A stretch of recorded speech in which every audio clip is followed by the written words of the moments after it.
Okay, well, hello everybody. Thank you everyone who is joining live on short notice. I mentioned I intended to do the session today and then didn't have every ingredient necessary until yesterday. So, okay, so there's potentially a lot of people who are joining me for the first time today. So I'm going to do a smidge of housekeeping before we dive into what we're talking about today. So for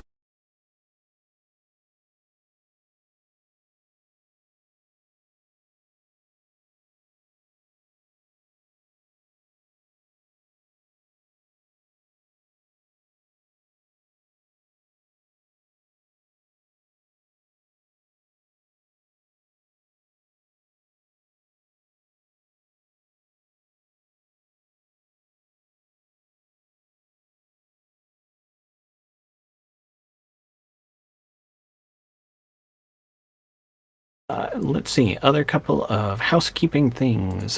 Just because, like I said, I think some folks will be joining for the first time, and it might be good for people to know about these different.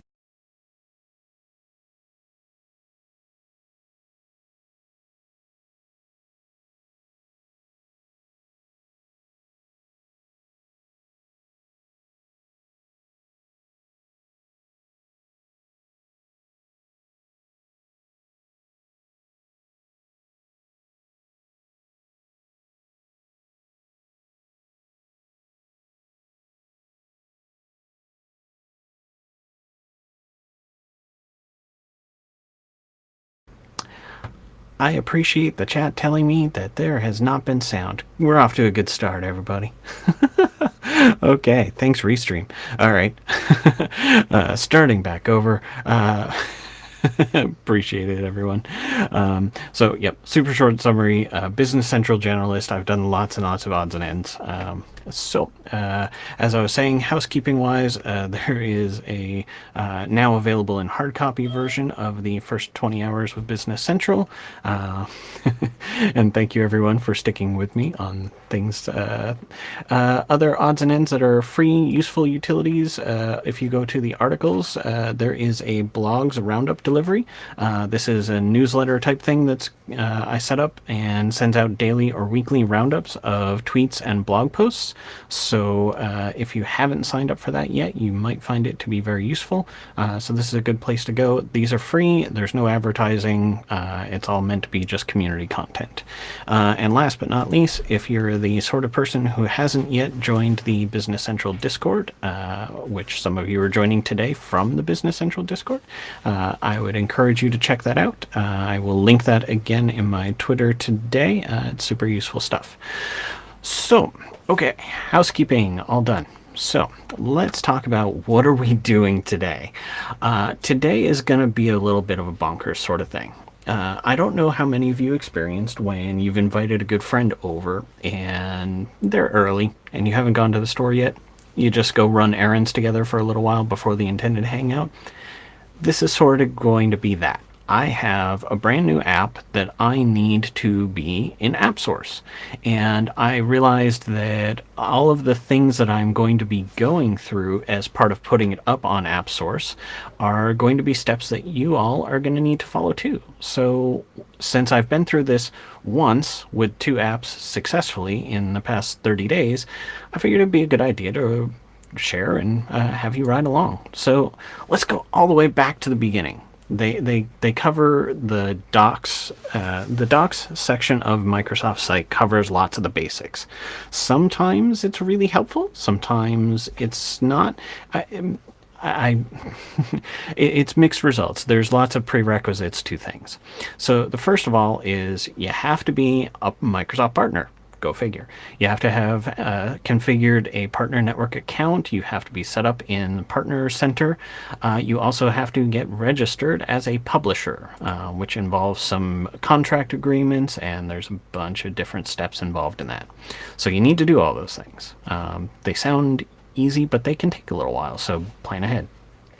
You also have to go through a process to sign up to a PartnerSource Business Center account so that you can manage your object ranges.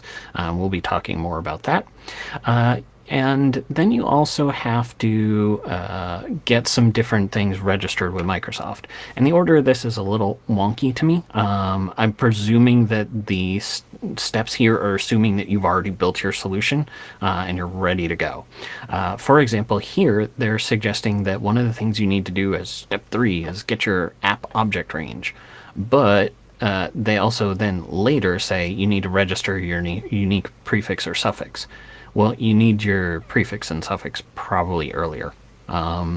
So this process, I would encourage people to do as soon as they're set up as a partner. Get your prefix. And this is as simple as you have to contact the Microsoft team and say, I would like the following prefix. And they'll work with you. Generally speaking, it's a good idea to give them a list of potential 3-digit affixes that you would like either as a prefix or a suffix. You have to send them your MPN ID, the official publisher name that will have to match the app.json, which we'll go into. And it's, you've got to provide a handful of different suggestions to them. Quick clarification on the audience for this. We're going to be going back and forth a whole lot. There's going to be topics that we're going to cover that are marketing. There's going to be topics that we're covering that are going to be in the realm of legal or sales. There's going to be a lot of technical steps. We're also going to be having to do some cloud configuration. And I'm hoping that kind of doing this beginning to end run will give a better sense of just how much often people don't realize goes into this. So you're already starting to get a sense of it because we're having to go with Microsoft and we're doing agreements and we're doing all sorts of ranges. We potentially have to go through getting into the Collaborate program, which involves applying to a Collaborate program in the Microsoft Partner Network so that you can get a key to be able to download the upcoming versions. And you have to have set up Azure Active Directory. So if you're on-prem Active Directory, you potentially have some extra fun steps there. So there's all sorts of things that are just baked into this assumption that you might be working in a partner practice where the global administrator knows nothing about Business Central. Well, you're going to have to cozy up to your global administrator for your partner account and walk them through what they need to do. And for the most part, getting into Collaborate is contacting the Microsoft team. They provide the email directly here, and you have to say your publisher, display name, the MPN ID, first and last name, and work email. So that way you know who's allowed to have access to that. So that's all nice. Okay. All right. Nothing too crazy there. Let's see. Much like setting up an ERP, it's always a challenge of where do you even start. I would say one of the first places to start, get your partnership, get your affix, get all of these mechanical bits in this getting started with building apps, with the exception of the object range, because that you're going to need to do in a little bit. So I will talk to that a little bit more shortly. I do have a question that had come in on chat. Will this session be recorded? Good news. It is currently it's going out live on YouTube and Twitter and LinkedIn and a few other places. All of those platforms will automatically have this still be available to watch later. You can pause, rewind. I'll try, for example, on YouTube, I'll try to come back and add some table of content markers of the different sections that we're going to cover all the different topics, because some parts are you set up once and you never have to think about it again. So, okay. So now we've gone through all the rigmarole of becoming a Microsoft partner. What do we have to do if we've now built our extension? Well, let's take a look at some of the checklists. There are two that we have to care about. There is the marketing validation checklist. There's actually more than two, but it's fine. The marketing checklist is one of the big ones. And this is almost the finish line checklist, because a lot of these things that it's going to be asking for in this checklist are in the process of creating the AppSource offer. So we'll be doing that. And I'm not the only one who's covered some of these topics. So I would say that if you are looking to other sources about just some of the bits and pieces, I learned from Eric's stream on Let's Put an App on AppSource. He covered some of these steps, and he covered some of them so well that, my first app went through first try. So thank you, Eric. Let's see here. So in our marketing validation checklist, we've got lots of things. We're going to need to have some names and some descriptions, and all of these are individual little checklists some of these are very, very simple things. And so they become like, oh yeah, it's, just 20 steps. But some of these are going to be much more significant lift than they look like in a simple checklist.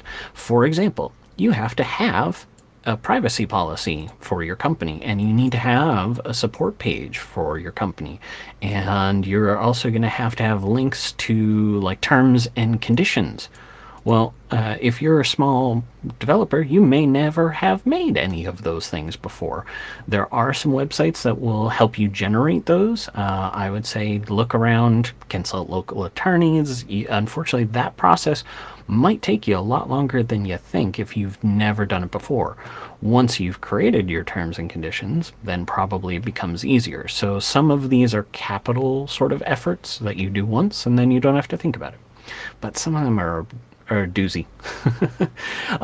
For example, when you upload your product to AppSource and you're going, all right, I'm ready to put it on AppSource, one of the things you have to upload is supporting documents like a white paper or brochure. And you might get to that stage and go, geez, now I got to go back to the marketing guys. We need a PDF file that talks about what our product is.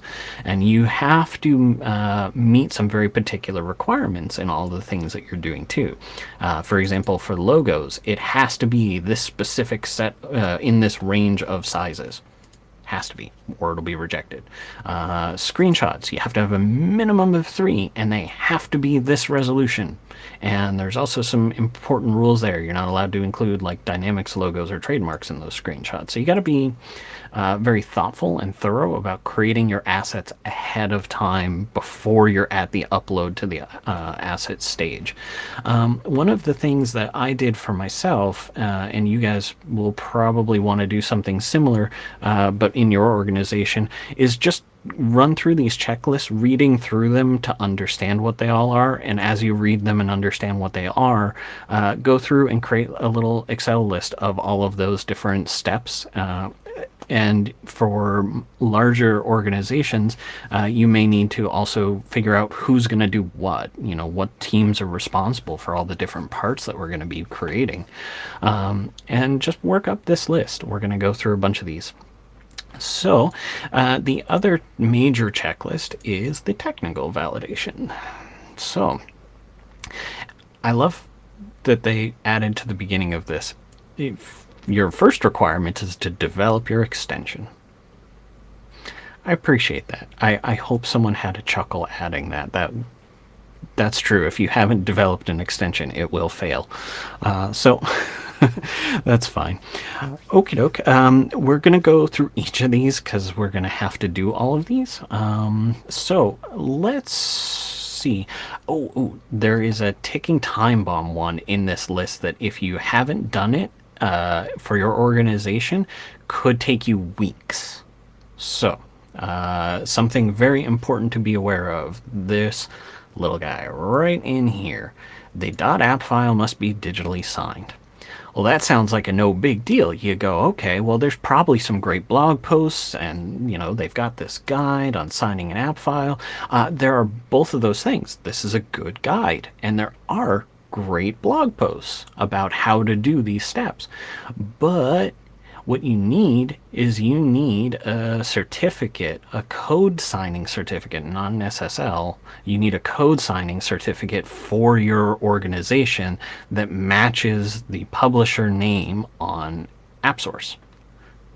Well, fun thing for you there, as I discovered, is that part of the process of getting your code signing certificate is you have to go through a third-party company. You have to buy that signing certificate, just like an SSL, and they will do all of the steps of verifying your identity as the applying person, and they will also want to affirm all of your identity information as a company. This means that your company's typically, it varies, this typically means that your company's address and phone number both need to be in public registries for your country. They often don't tell you which registries. You have to have a physical non-PO box, non-mail box. It has to be an actual address and a phone number that they will call to reach out to you to verify your identity. So I know, for example, 2 or 3 partners in the industry who, they set up a side hustle to try to get something onto AppSource. Well, those little side companies that they built, they're handled by a PO box. They couldn't get an SSL for their company because there was no physical address. I know that I ran into the issue of, we set up our company in March, and then with our company set up, we got phone systems. Well, go figure. That meant we never went back to the business registry for Sweden to say, hey, here's our phone number. So I had to wait a week or 2 for all of the sites to replicate to get all those phone numbers.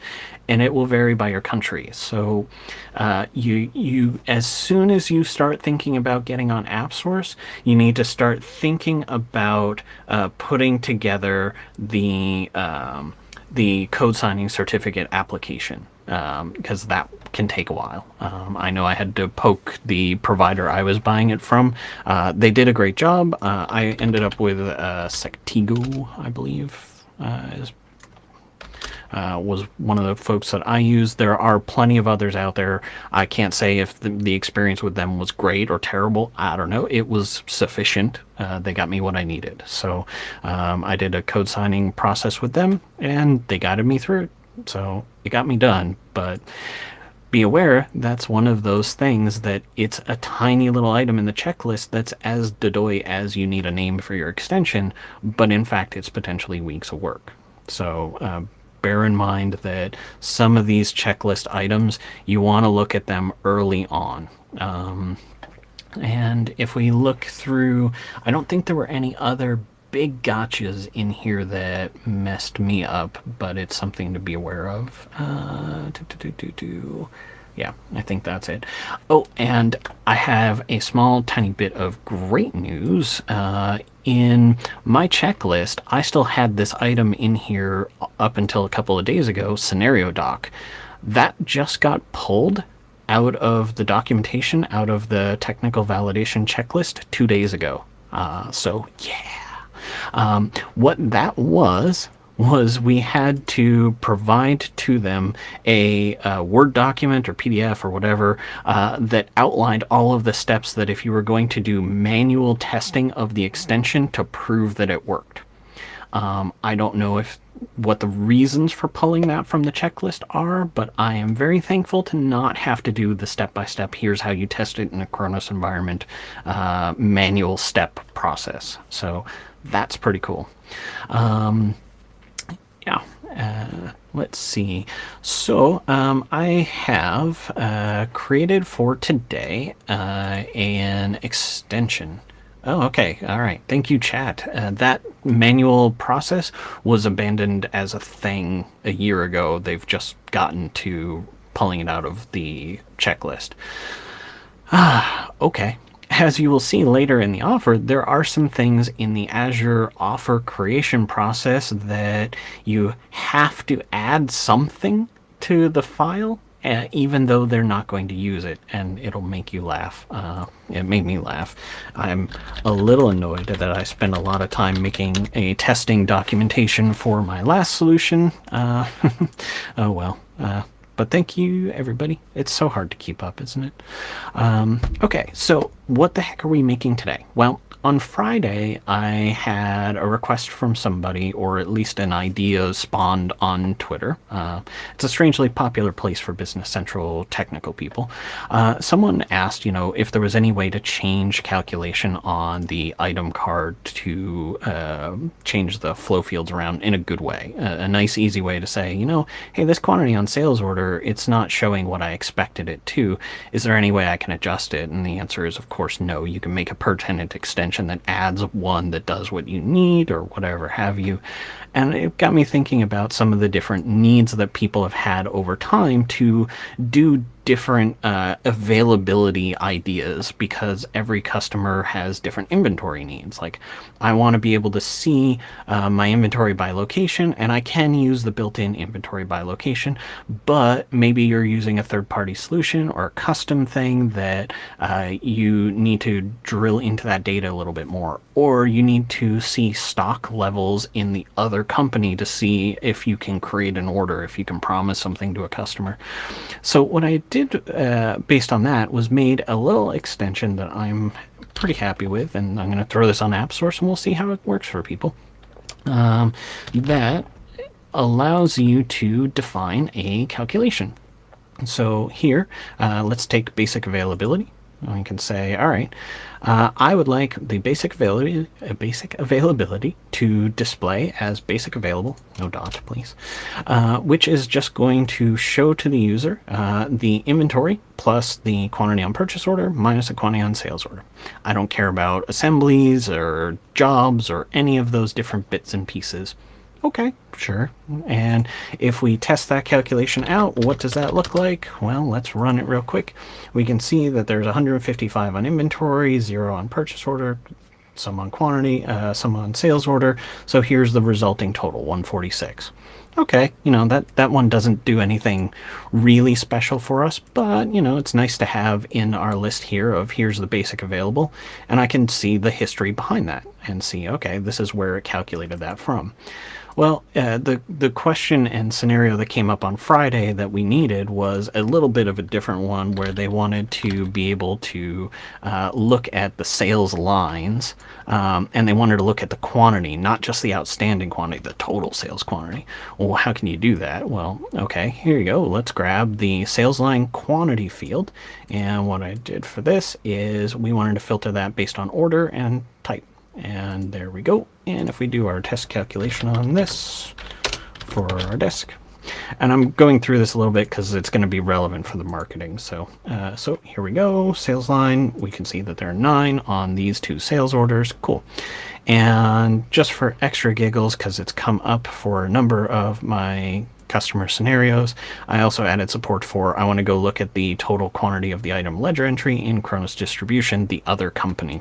So, okay, yeah, no problem. What do we have for Kronos Distribution in the other company? Oh, we have 100. Cool. Now we know. And, little bits and pieces like this. It's just a small extension, but I think it removes the need for customization for some of the different parts of inventory life. So if we look on our fact box, here we can see, here is the descriptions that I gave it, base available. Click on it, we can see all the details. Cool. All right, so that's all working. So, great. Okay. I built all that, and just like you would do when you're creating your first extension and everything like that, I created that in a Visual Studio Code environment. It is a very basic app.json at the moment, and I was developing that in a custom range, because that's what you kind of need to do if you don't know ahead of time what you're making. So the difference is, let me zoom out a little bit here. Some people are new to Business Central entirely. If you did not know, object ranges 0 to 49,999, basically 50,000. Those are reserved for Microsoft. 50,000 to 100,000 effectively is for custom objects and per tenant extensions. And then you have to request from Microsoft some of the other ranges that you would potentially want to work with. So if we are looking back at the starting to build the apps, this is what they're talking about here in the request an object range. To do this, you have to know what are you going to make. And you have to request an object range from Microsoft by emailing the people. And currently, they have this little link for you to download the form. I'm not a fan of this form, but I am pleased to say that in chatting with Microsoft, they did allow me to say they are going to be fixing this form because it's confusing. So let's pop this open. Good old file exchange system. I don't know how many of you have been around long enough to swear about this system with me, but there it is. It's still alive. Bizarrely. So yeah, let's get that open on the right screen here. And let's talk about this, because you're going to need to do this if you want to be on AppSource. And here is this bonkers form.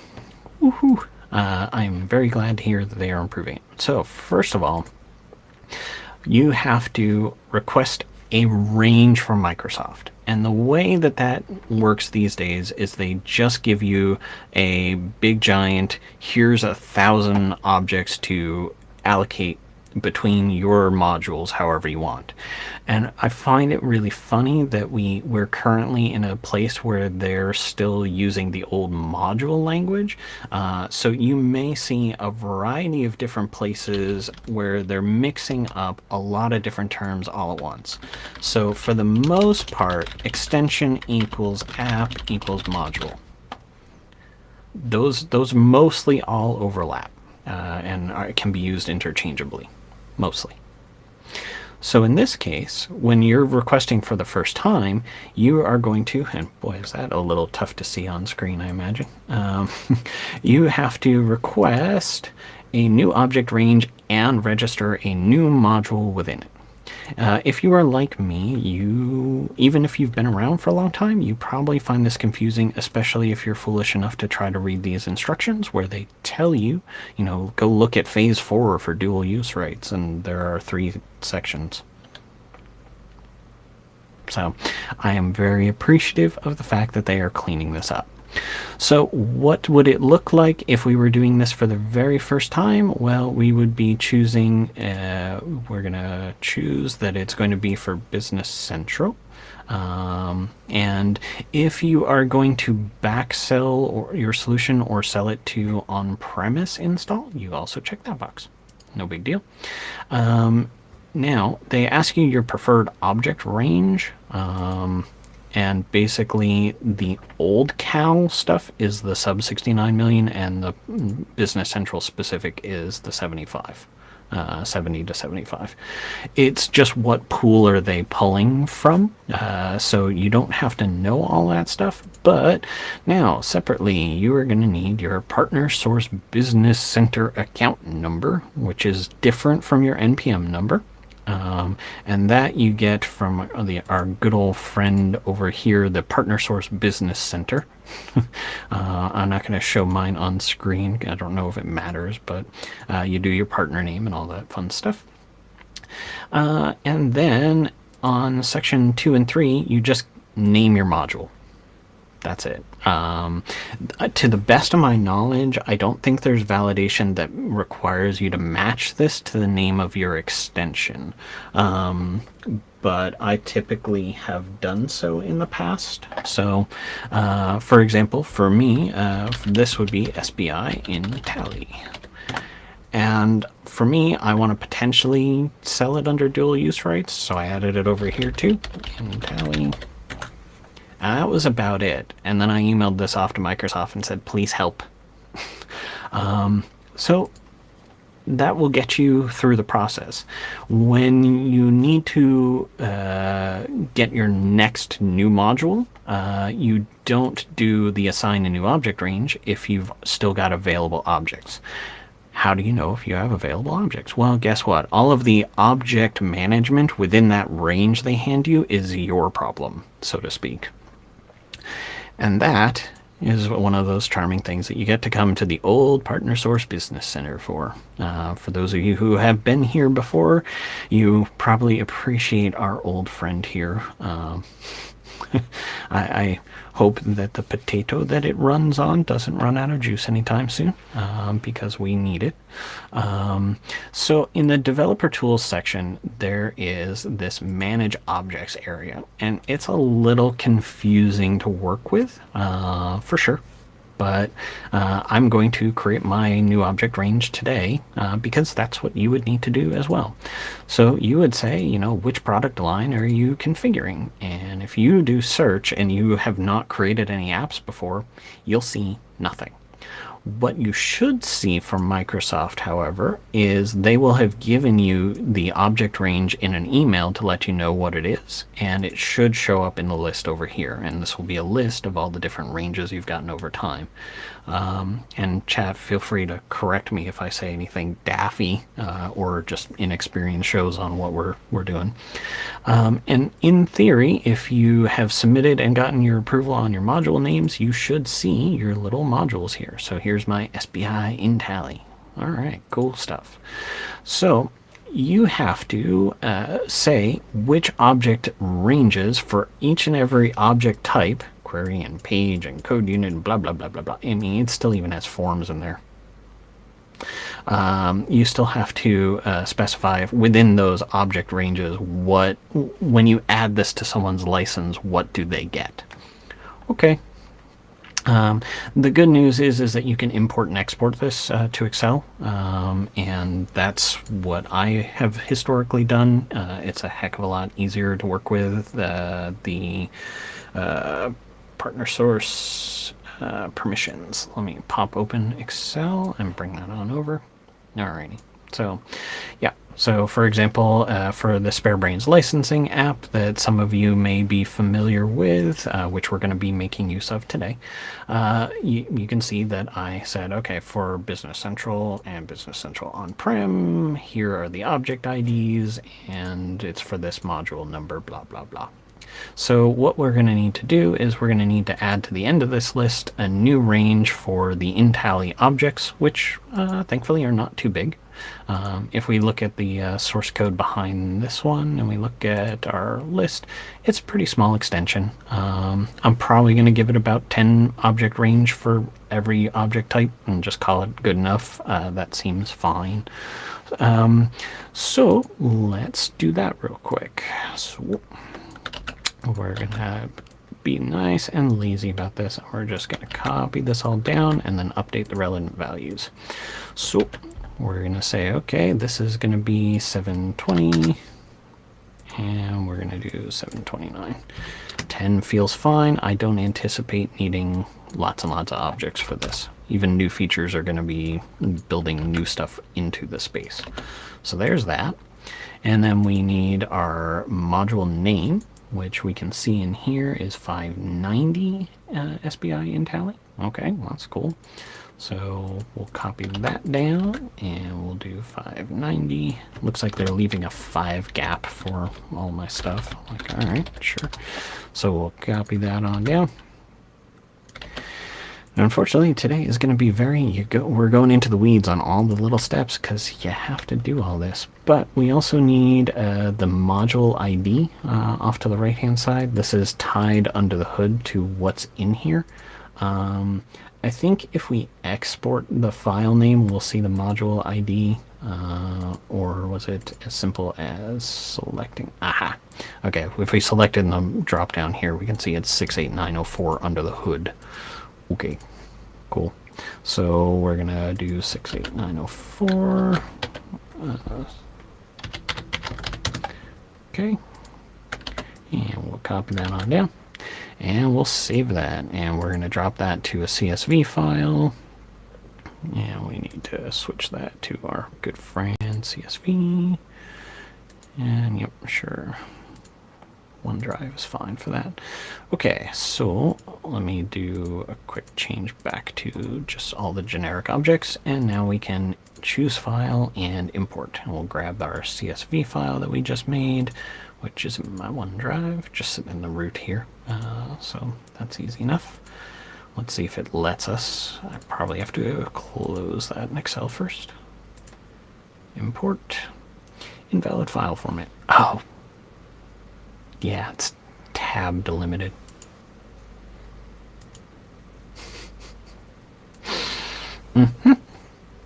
Okay. Let's save this as. Yep.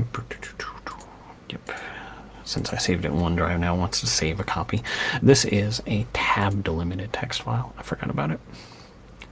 So yep, we've got one here. So we'll just do this as new -2. Sure. And we'll come back to our files. And yeah, so it's daffy, but this is all the stuff we got to do. So what I've now done is it says that it successfully imported 63. It created 9 new object permissions, and it failed on creating 9. My hunch is that in the drop downs here, if I switch to Business Central on-prem and I change to Intally, it's 903. So different module IDs for those files. So let's go fix that. So for the on-prem, we have to be 903. And we'll just pop those down there. Okay.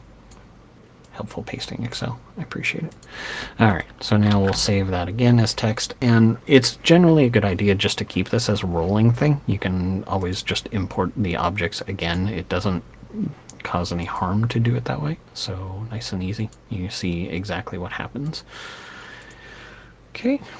And there we go. So new objects created, 9. So great. Now, if we look at Business Central and we look at Intally, we should have a set of object ranges in 720 to 729. Perfect.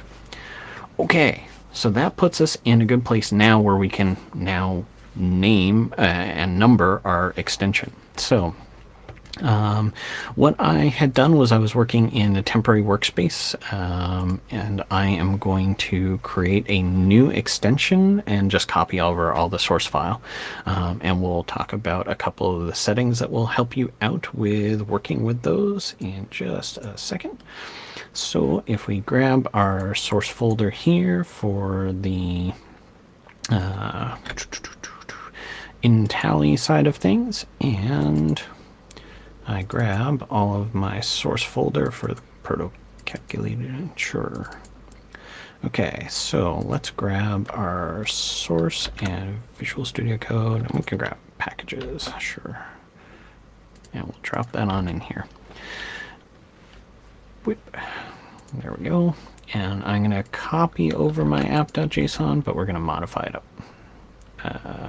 Skip. I think my copy didn't quite take there. Let's copy. Okay, so this folder, this SBAI Intally, is tied to an empty Azure DevOps repo because I didn't want to check in stuff and then renumber it later. And plus, you know, just testing environment, it's fine to blow things away. So let's, in my little Docker that I'm using to do all these different things, let's blow away the settings that I've got in here for this.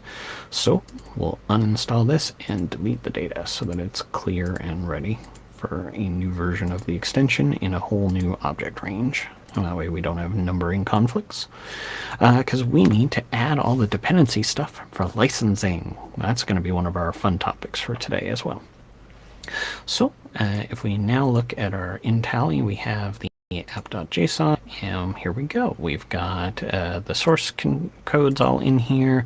Everything exists and whatnot. And now we can, with our shiny new object range that we got from Microsoft, we can grab the start and end range, boop, and boop. And we should get a nice and easy set of complaints from the problem list about those being completely in the wrong ranges right now.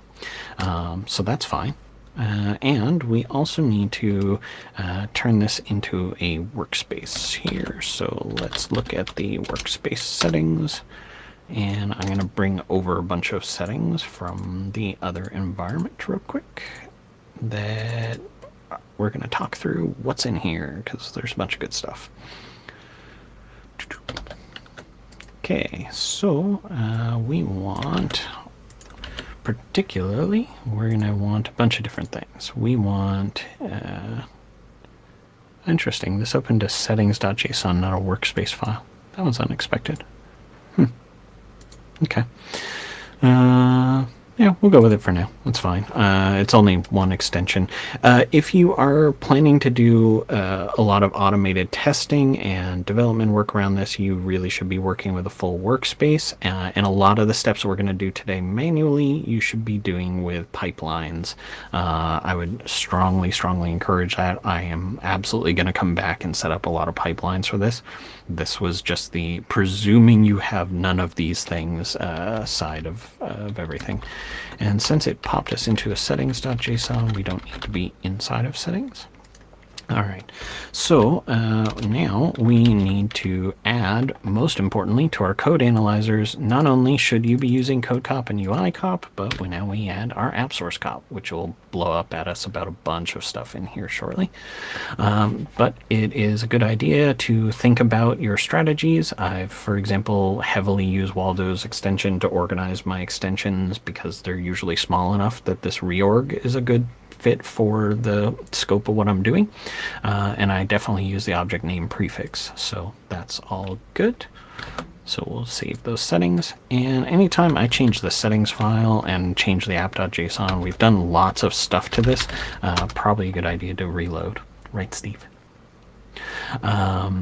So now that it's going to reload this environment, it's going to find lots of information and probably a variety of problems. I mean, the biggest one is that none of these objects are in the right range, but I did at least name them all with a prefix. So nice and easy. My 3-letter prefix plus a extension specific one. It sacrifices 5 for naming everything. Yeah, there we go. 54 problems. Good stuff.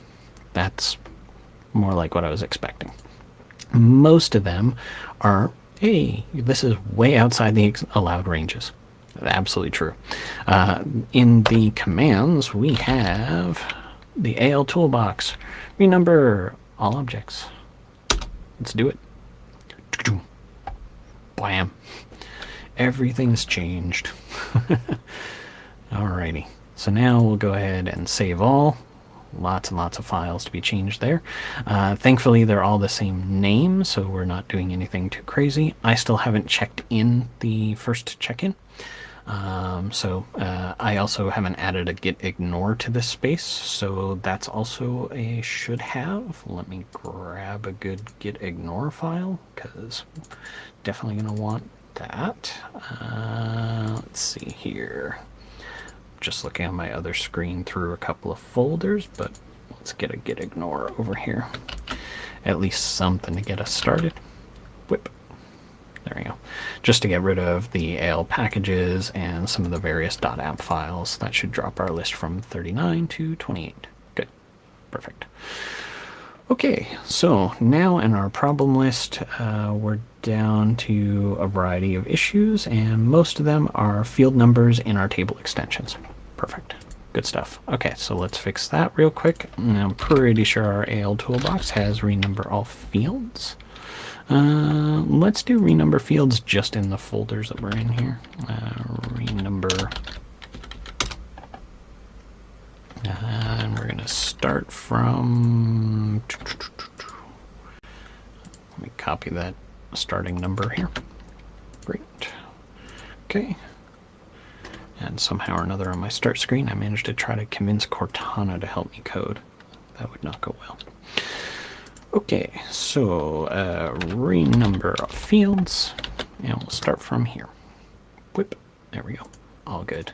These are all just extensions on some either settings or adding some flow fields, so nothing too major. All right. There we go. So now we're down to our major 9 for AppSource cop, and this is perfectly reasonable and correct problems. I didn't give it a brief description. All of my privacy statement, EULA, helps, URLs, logos, all that fun stuff. So first of all, let's fix up. I'm going to open up on the other screen my licensing app here, and we're going to copy and paste a bunch of that because most of these links are the same. I'm not going to show my green with that one because it also has something that we're going to talk about in just a second. Let's see here. So we need a brief description, we need a regular description, and then we need a whole bunch of privacy stuff and a logo. So for those, I've got those already all set up. This is an example of the things that you will be able to solve probably once for your whole organization. Let's see. And we've got our privacy statement, the EULA, support path. I don't do context-sensitive help for these apps at the moment. And now with the logo side of things, I usually will just create a logo folder and then put the PNG that I'm uploading to AppSource right in there and just use that one. I did see the question in chat about prefix or suffix. I personally just tend to use prefix because then when I'm typing the object names, it's at the beginning and it's faster for me to see that it's matching. But the search does the same thing over in the affix side because it does context matching. So there's no, I can't say there's any real pros and cons. You know, it's whatever works for you. Okay, so alrighty, I have a whole folder full of assets that are ready to go that I'm put together for this, including logos. So let's make a little logo folder, and I'm going to use my logo I made for InTally's basic stuff for AppSource. I am not a graphic designer, and until I sell at least one copy, I am not paying a graphic designer. Let's see. So that'll work, and we'll just make sure that that is the right name for the path so it doesn't complain, because that helps. There we go. All right.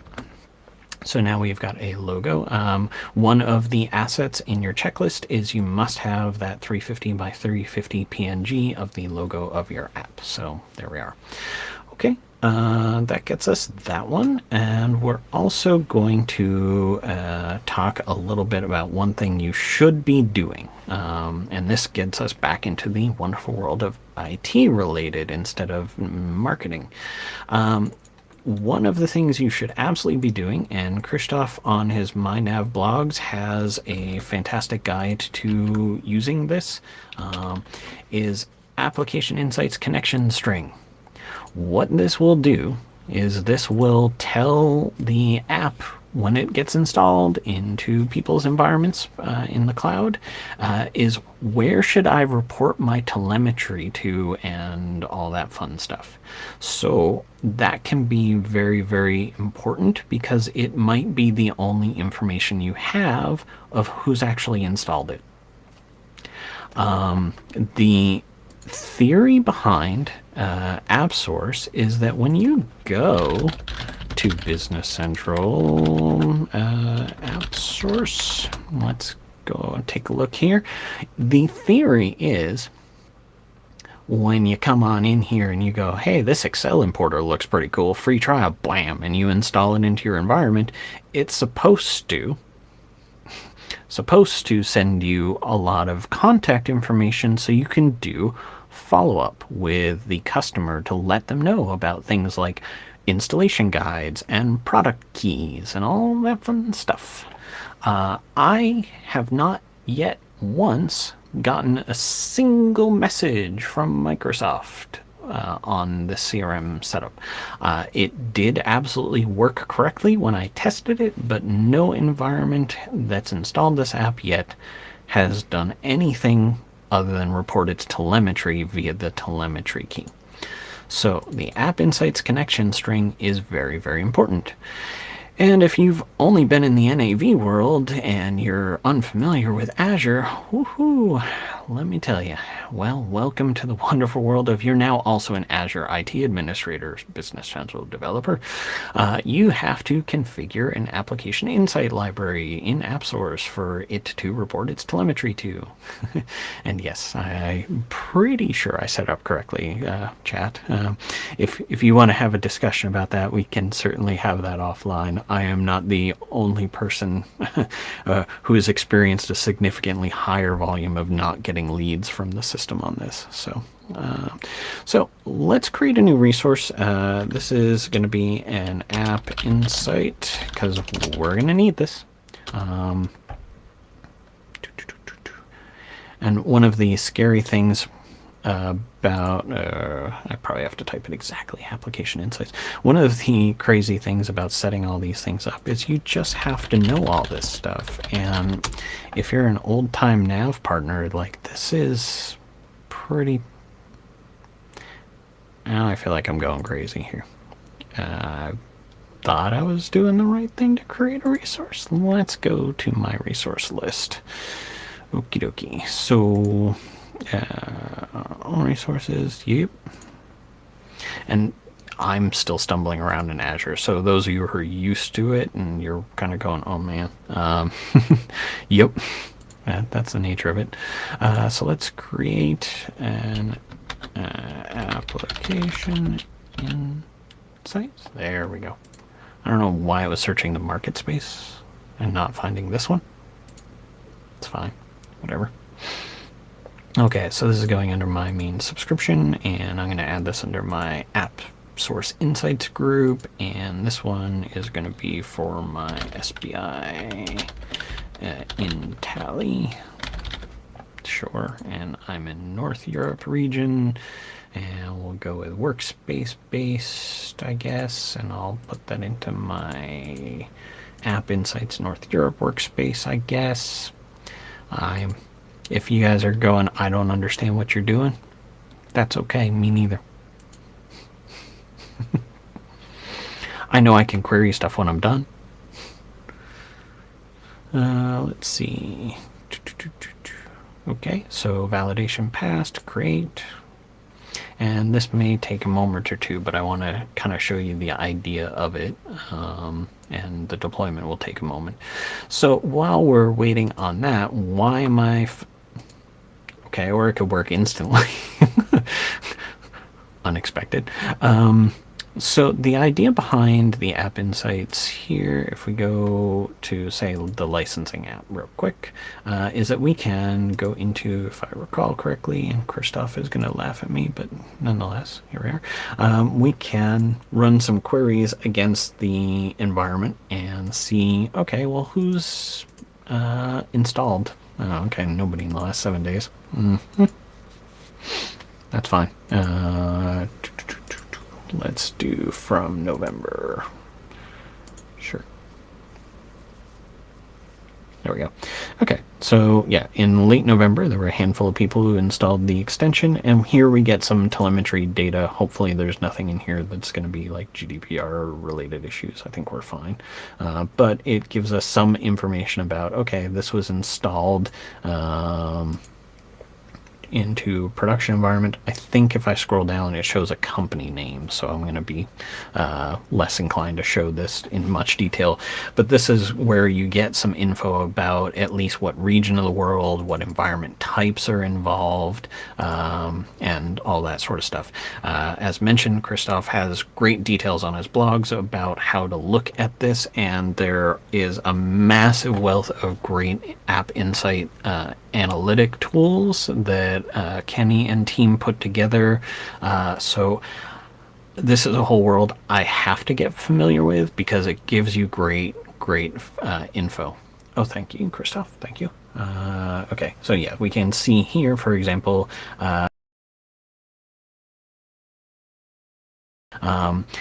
the two events I'm filtering on are install and upgrade, and I only have one version of market space, so of course there's no upgrade notices.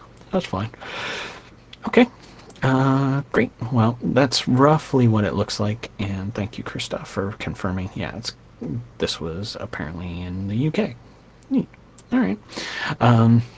So you also are able to filter on all sorts of error messages, API hits. There's lots and lots of data you can mine out of this in a smart way so that you can resolve problems that are happening with your app. So it is very, very valuable to create those links and create the App Insight key. I am going to probably do that towards the end of setting all this up before I do the code signing. I will do that off camera, so that way it's not using my telemetry key in public. Let's grab the extra info we need for my solution here. SBI in tally. I need just a brief and a description here. So let's go with brief. Here we go. There you go. Now we put back on our marketing hat as devs and we try to put together some sort of like, what am I actually putting into this as some sort of description? Let's go with that. Sure. It's good enough for what we're doing. So, alrighty, cool. And it does tell us, you got to specify the key here. So I will do that, but towards the end. So excellent, good stuff. That gets us through the object numbering part of the checklist. So that's all excellent. Let's take a look at some of the things we got. We have made the extension. We haven't made the offer precisely. Yeah, we haven't made the offer yet, so we're fine there. We don't hardcode dates. I don't have any HTTP requests or control add-ins. We are going to do code signing in a moment. The scenario docs are dead. Application area, if you haven't run into this problem, your application comp would be screaming if you forgot it. Permission sets. I did not create a permission set for this because I just renumbered all these objects, and it's funny to me that the AppSource is not complaining that I'm lacking permissions. Generate some permission sets. I feel like that, yeah, that's just going to create the garbage XML. Get out of here. So let's make a new permission set. I'm thinking that we're going to want 2 permission sets real quick. Let's do permission set. And we're going to call this SBIT reader. And we'll include all the extension objects. And we don't want to include any other permissions in that object. So here we go. Cool. This adds all the fun stuff. And when we save it, it gets renamed. And, I named it wrong. Talking and typing. Okay, so there we go. Excellent. All right, so the reader permission set is not going to need any of the modify, insert, or delete to our calculations or our setup table. It is fine that they're going to have modify, insert, and delete to the steps and the availability. That's perfectly okay. That's the result. We could be more granular with this and give indirect permissions and put permissions in the objects. We don't need to do that in this case, so that's fine. So we'll drop that all down to read permission for those, and there we go. Now they've got all the permission sets, so we'll pass the permission set validation. However, we also need to have a permission set for the manager role, so SPVIT manager. Sure. There we go, and that defaults in all the objects with full permissions. Good to go. So, permission sets, check. And this falls into the category of, hey, you get to meet with your product team and discuss with them what permission sets you should be including with your solution, because many people need different permissions. So, we will test publish this shortly. I am at the moment being bold and launching a version 1 without the testing toolkit and doing some validation on this. I'm waiting to read the new edition of Luke's book on automated testing that is now apparently going to be launching tomorrow, to make sure I'm being smart about that. And as I said, I mostly am doing this to get this into the AppSource stream. So I'm pretty sure it's going to work well. Pretty sure. All right. Let's see. There are some events that you're not supposed to use. I just don't use them. It is a good idea if you're doing upgrades, if you're maintaining code over time, which when I update this next week with all the testing code unit having been run on it, make sure everything works correctly, not just me run it. Then if I were to have any upgrade code that does things, I need to do some extra steps in my pipeline or work process to also do some upgrade testing. But this is first version, no upgrades required. Let's see, web services. We need to not present any UI, so no GUI allowed, fails and all that sort of stuff. Affix, we've got it. Object range, we've got it. Again, they sound simple in the checklist, but it takes time.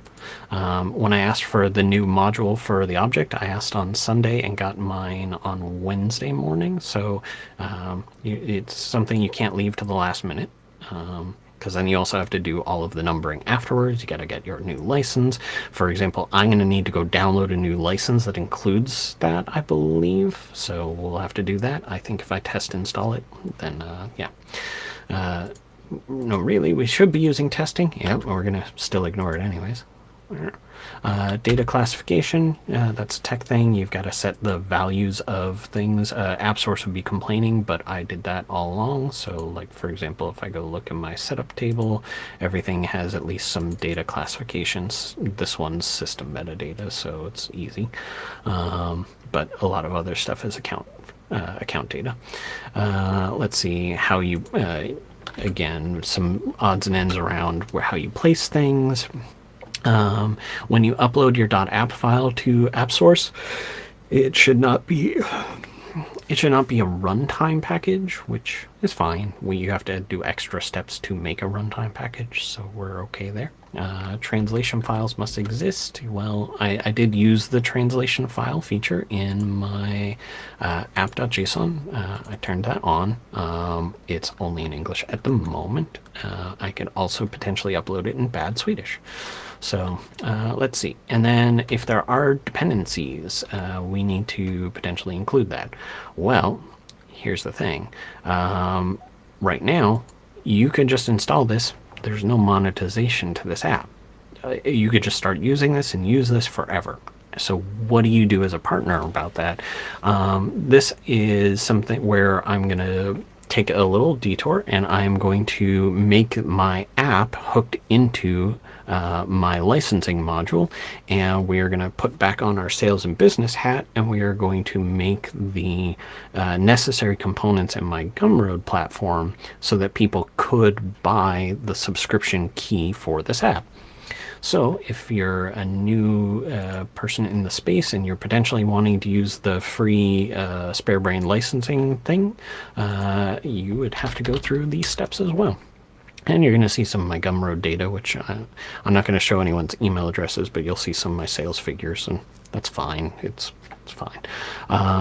So when you create a product on Gumroad for subscription, as I said, you'll see my data. I don't care. It's not a lot.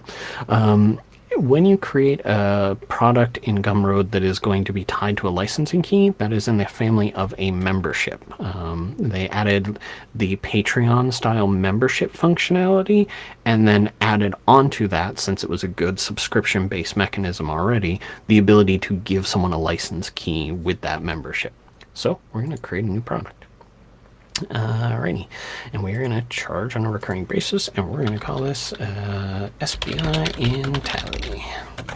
And then we just put our pricing in per month, and we customize. Alright, so now we're going to need to put all of our fun salesy sort of stuff, which, by the way, if you haven't worked with your team, this is a stage where you're going to need to have a lot of your marketing and sales team have put together stuff for you if you're having to put this up. For example, one of the things that we're going to need to upload to AppSource is a brochure, a white paper. I mentioned that, I think, earlier. So you'll have to have like a PDF, like, what does this actually do? You're going to need to have those things at a time. So in my case, I can, copy some of the information over from the brochure that I've worked up into my Gumroad space here. So, so we'll call this, we'll do a heading on this. And cool stuff. Good enough for the moment. And I'll come back and update this. And I like to give this a URL that makes a little more sense. So sparebrain.gumroad.com/intally. All right, and we got to give it a thumbnail, which I'm just going to use our AppSource Intally logo again, which let me come on over into my AppSource for Intally, and here's our logo. Let's grab the higher res one, because why not? They like 600 by 600, so sure, here you go.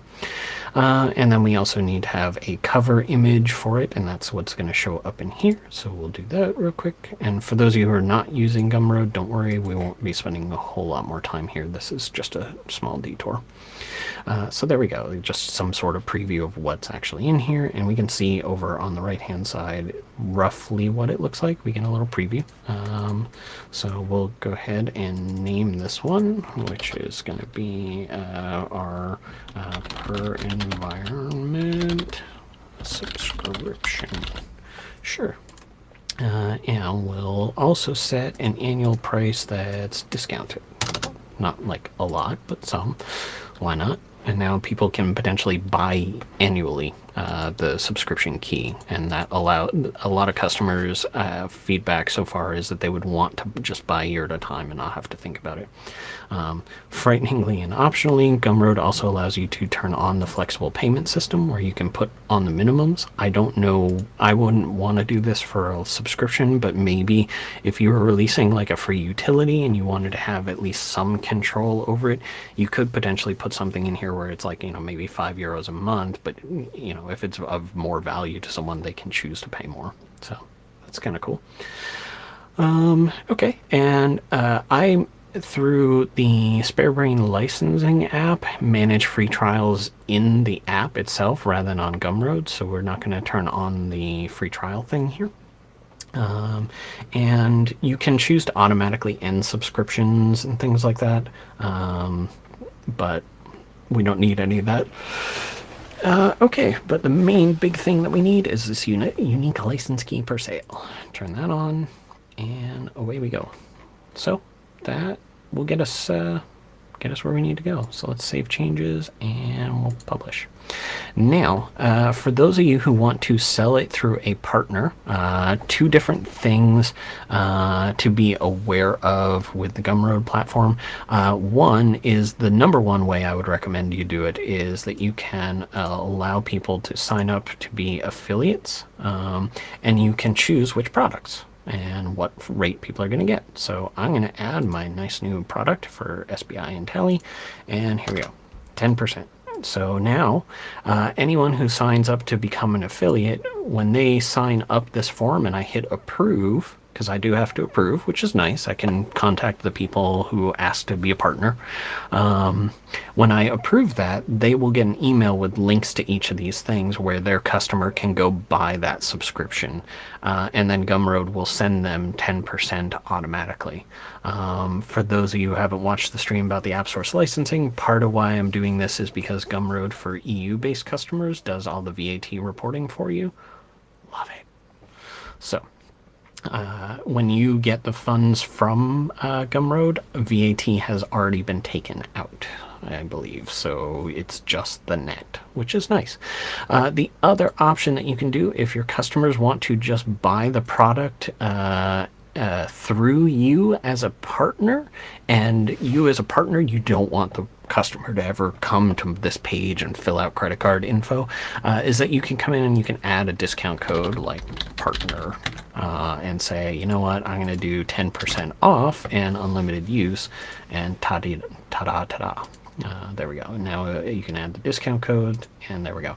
Now a partner could potentially subscribe on behalf of their customer and manage their billing internally for themselves, and just bill the customer each year for the subscription. So two nice little options. We are going to need some of the information about this product. So to make our licensing app work, first of all, in the licensing side of things, we are going to need a new dependency here in Tally. So let me grab the ID and all that fun stuff, so that way I don't have to type up an app ID. And we're also going to add some code to make this behind a subscription wall. So there we go. All this info about how to do this part that we're about to dive into, like the dependency, how to register your app, all that stuff is covered in the SPI or in the Spare Brain licensing repo in the wiki section on GitHub. So if you look for Spare Brain on GitHub, you'll find that, and there's a licensing repo with the wiki of all the stuff you're going to need to do that we are about to do. So now that we've got that set, we need to download symbols because I don't have the symbols for that. This does mean, I believe, if you're developing... could not download the reference symbols. Cool. Okay. So I'll take a look at that in a second. If you are developing and you have dependencies, I believe you'll have to contact me and grab a runtime version of the licensing app to throw in your Docker, I believe. A little fuzzy on that. I'm a little fuzzy on the app dependencies on AppSource sourced solutions. So I'll probably do some follow-up notes in the wiki about this licensing app and the modules involved in that. So my hunch is I probably just need to point to a different Docker I have running where I've got a lot more of the testing environment configured for large chunks of data. I've generated thousands of transactions in this environment, so it's pretty handy for things. So let's switch over to that and download symbols from there. These are just Docker boxes. Yeah, that's true. If you develop against a cloud sandbox environment, then you're all good. No stress there. It'll download the relevant apps for you. Cool. So let's see. We should get the symbols to come through in just a sec, which would be nice. Okay, so what we need to install in our environment, nice, that all worked, is in our installer code unit, which if you've never made one before, I'll be surprised, but it's just a matter of a code unit with a subtype of install, and then you do an install app per company trigger. Simple enough. And in my case, I need to add some functionality around per database level for licensing. So licensing. We are going to create a new function called register the subscription. And let's copy and paste over a bunch of info, and we're going to change it up. So I'm not going to have a version update string on this right now. So no top secret info in here. What we are going to be doing is we need to register our extension with the license management code unit. Oh, that's fun. In my official one, I'm not using a valid variable name. I gotta fix that up. I know the open source version, Todd committed a pull request that cleaned up a lot of the public version of it, so I'll fix that up. So in Gumroad, we need the product code and the product URL to connect to our subscription. So the thing we just finished, the product ID is this little nciver. It's whatever the URL was before we changed it. That's the product ID code. So we'll just grab that. So copy you. They're randomly generated. So apparently that one's real short. Cool. So now if we go to share and we copy URL, let's make sure the page loads and works. There it is. Nice. Okay. We get our fancy, terrible sales summary. Thankfully, I'm not particularly relying on that pitch at the moment, and I'll update it later. But there we go. There's the product URL, and then we get to decide a few odds and ends, like where, how many grace days do we want to give people as a trial. For this one, I'm going to bump it up to be a 14-day trial in the production environment and on any on-prem environment, because I figure it'll probably take a little while for someone to get used to it and decide whether they like it. For cloud users in Sandbox, I typically will go with a couple of months of grace period, because most Sandbox environments will die sometime in that 2-month period, and that way users don't have to activate it. So that seems perfectly fine. And most of the rest of these are documented on the wiki. So, okay. So there we go. Now we're going to register our app that it should be something that requires activation, and we're also going to need to hook into some mechanism by where we check to see if the license for this is active or not. So when you're working with your product team and you're doing licensing sort of things, you also have to decide what functionality, what should happen to your app when the license runs out. Someone forgot to update a credit card info. Do you want the app to just completely disable, defunct? How do you want to, as a team, have your solution that someone, a guy in the shipping department might be loading up the truck? How do you want that moment to happen for that guy? Does he not get to work? So you got to really think about what your strategy is when you're doing licensing of what is the potential impact. Are you going to be the source that shuts down a company's shipping department for a day, or can't invoice for a day? So think real carefully about how you implement the licensing hooks. Let's see. And then in my case, what I've done in the past that I liked pretty well was just to have a little wrapper code unit that I would reference throughout my application that interfaces with SpareBrain licensing. And that way, if I ever change my licensing engine to some other solution, there are a couple others out there that are paid ones that work with Stripe that are pretty good, but are paid. This is free. Let's create a new code unit real quick, and we're going to call this one the Intelli licensing, and we'll get our prefix automatically from Waldo's delightful extension. There we go.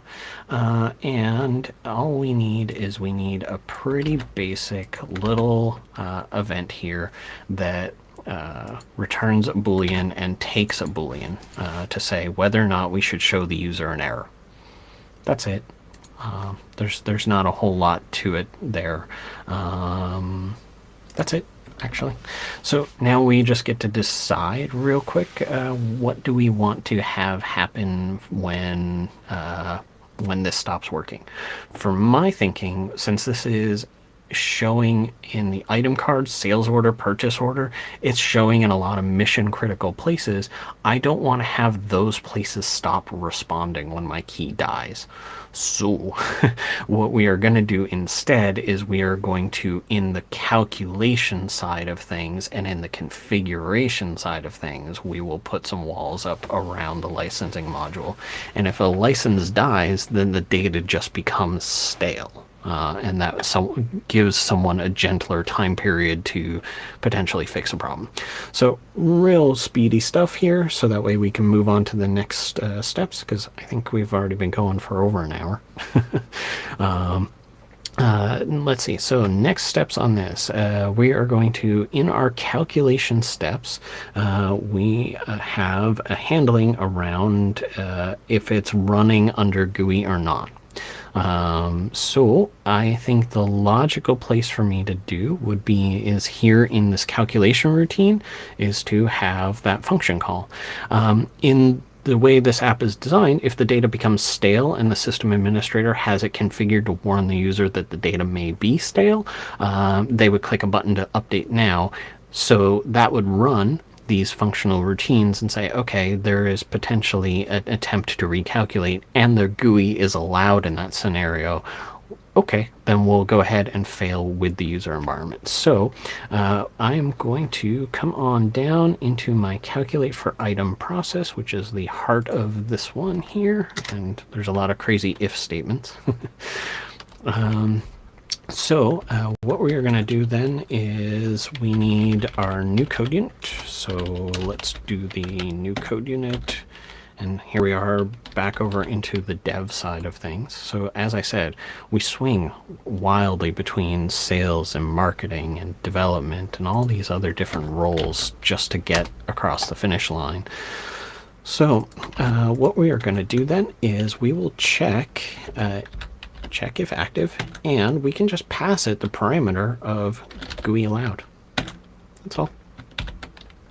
And If yeah, if not this, then we'll exit and bail out of it. And that's it. And then now our calculation is paywalled. So it'll just stop calculating. If they're running this in the user environment, it'll say, hey, you can't, your license is expired. Done, simple, sorted. Okay. The licensing app handles by itself, letting the system administrator know via user tasks that a license key has run out. So it does every bit of best effort it can in current version to let administrators know that there's an issue. But this is a nice, real easy way for us to hook into our licensing module. So there we go. We can swing back to our overall checklist of, did we solve our dependency? Yeah, we did. That was the only dependency we had, so now we're good. Okay. Now, we theoretically have a functional app ready for AppSource. The only thing that's currently missing, and I'm going the wrong window here, the only thing that we're currently missing is that telemetry key, which, let's see here. I'm going to add that off screen in just a second because I want it to be built into the app that we upload to AppSource. So let me grab my I'll show you where it is. Yes, thank you. Sharing with the wide world the fact that I have credit. Thank you. Perk of being a partner, I guess. So in the SBI in Tally, let's see here. API access, I believe. We create an API key, and I think this is what we're going to do. Yeah. App Insights. I'm doing this from memory, so here's hoping I'm right. I believe we need to write annotations. Nope, I don't think this is the right path. Christoph, remind me, man. Save me from myself. Let's see here. So, when you're completely lost on something, well, good news is that these days it will tell you, here, see this for more information. Cool. I believe now this will drop me right to that error message. Cool. Okay, so this page is useful for you to look at anyways because it's going to show you what sort of info are you going to get out of telemetry.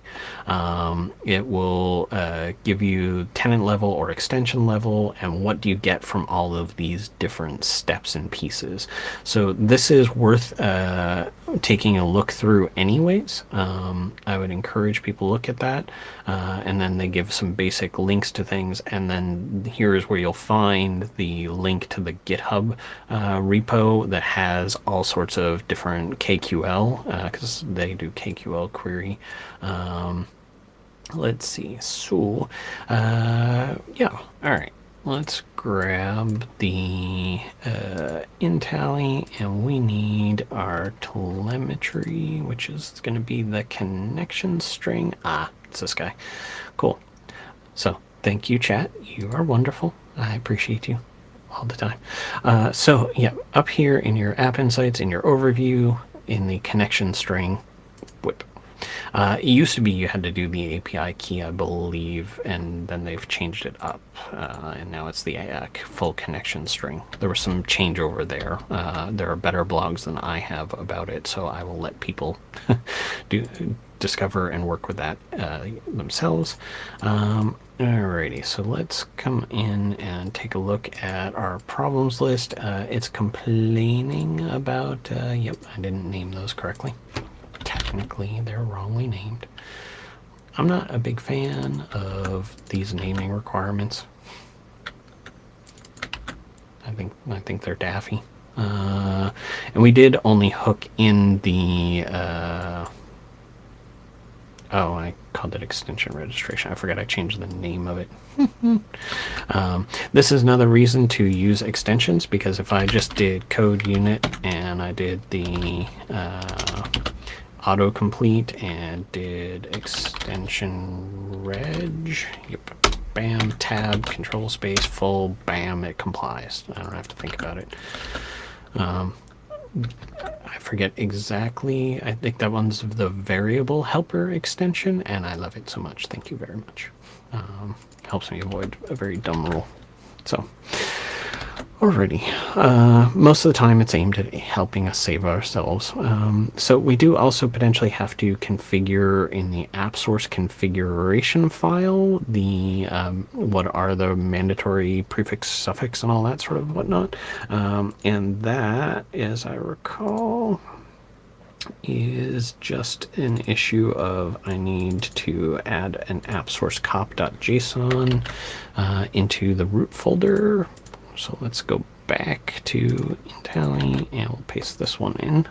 And my actual mandatory prefix is the 3-letter code.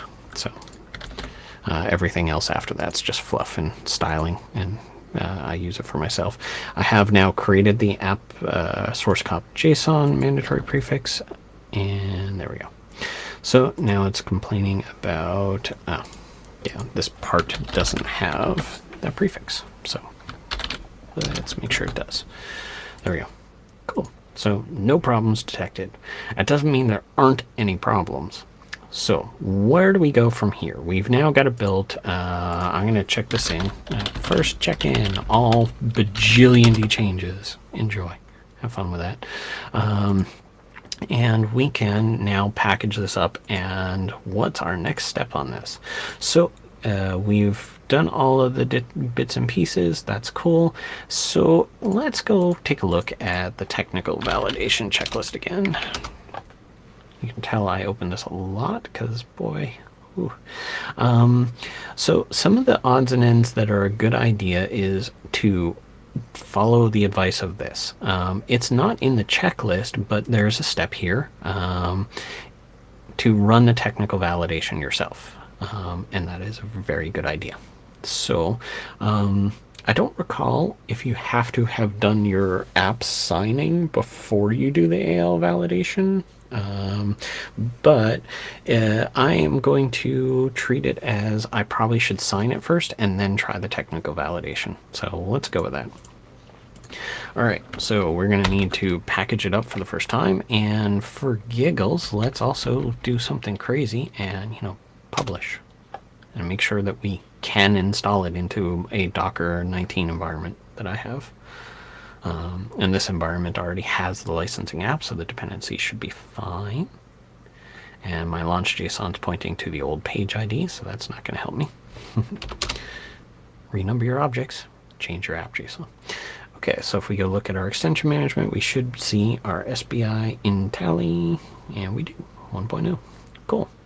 All right, if we're developing against a cloud sandbox, just as a reminder, if you deploy things using the dev deployment technique, then it will potentially blow it up.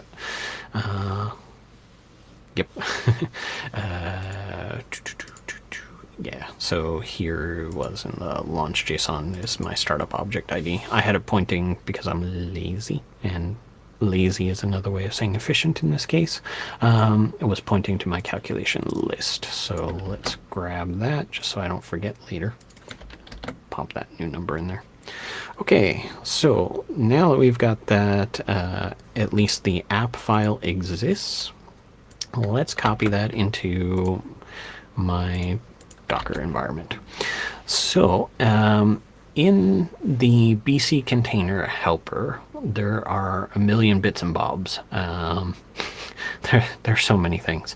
One of the important things that it gives us, though, is it gives us the ability to do signing, app signing right through the Docker container, and that's pretty cool.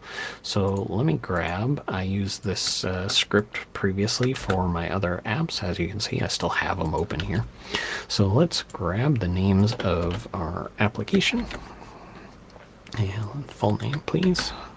And we'll do spare brain, blah, blah, blah. There we go. And you need to have your code signing certificate, your PFX file, available to the Docker image. I've already got a global environment variable. I have a global variable that is for the password for my code signing, so I didn't show that on my stream. But effectively, we can sign this app, in theory. Oh, my BC container helper is way behind. That should be .21, .22 now. So, lesson learned, I need to make sure my BC container is up to date, which isn't very complicated. I believe it's just update module, but I'm not going to do it now in the middle of a stream. Hopefully it doesn't fail on me. So there we go. Now the Intally app has been signed by my official certificate, and now I can do my validation testing against it. So let's grab the validation script, which we could just run all these steps in one go. I'm just doing them one by one to show how things go. But I did not update my FLF file after I added all the object ranges, so this may blow up. I don't know when I downloaded my developer license. I did have the whole range already, but I don't know if it cares about the module assignment, which I only just did an hour ago. So let's find out. All right, so now it's looking for an app to be in. Yeah, chat's asking me for the fact that I am slacking on keeping my Docker updated. I have not implemented Steve Endo's fantastic refresh my machine every night mechanism. I build really complex data scenarios not through code, so I didn't want to risk blowing myself up. For example, when I was writing the Business Central book, I sure did not want to have all of that data blow up every day. Okay, so at the moment, I'm just going to try it right now with the US country and see if that works. If it works in US, I know what this app does. It doesn't have a whole lot of regional dependencies and everything like that. So when they run, if it runs against US and validates okay, it'll probably validate against the rest. Well, let's find out if that's true. So I don't know how long this will take, so we may end up doing a nice little side detour. We can start some of the next steps while this is running. Because, as you saw, I renumbered and refactored and changed a whole bunch of things about my app file. I obviously have not tried this with this app yet, so we'll see how that goes. Chat thinks it probably will take about 10 minutes or so. It does depend on internet speed and the speed of the machine that you're running it in. So let's go back to our list and look at what else can we be doing, because we've now just signed our app, so that's cool. And we made sure that the name and publisher and all that fun stuff are going to match. Yep, that's my publisher name. We're good, and we are going to name the app that, so we're good there. Okay, I think we're ready to look at the marketing side of how to set up the offer. Okay, so we need to have the app type, we need some industries, we're going to need some versions, terms and condition. We have to upload all of these individual bits and bobs. So where do we start with that? Well, we start with that in the Partner Center of Microsoft, and you have to have gotten yourself through the process of signing up for the commercial market space. I couldn't tell you the steps on this process anymore. I did this earlier this year, and then something about it didn't go correctly. I didn't have as much of a nightmare as Steve did, but I definitely had some hiccups and challenges around getting this to work correctly. So yeah, it's definitely something that